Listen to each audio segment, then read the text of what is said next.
how to calculate average percentage in Excel.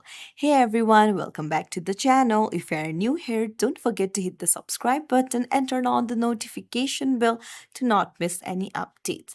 So, to calculate the average percentage, first make sure you have prepared your data ready in your Excel, and now go to the space where you want the average percentage, and then you have to first tap equals to, and then tap in avg and average average, and then tap on it, and then you'll need to drag down from the cells where you want the average percentage. So once you're done, just hit enter, and then there you go. You can see the average percentage. If the number is not in percentage, then you can see the percentage icon right there.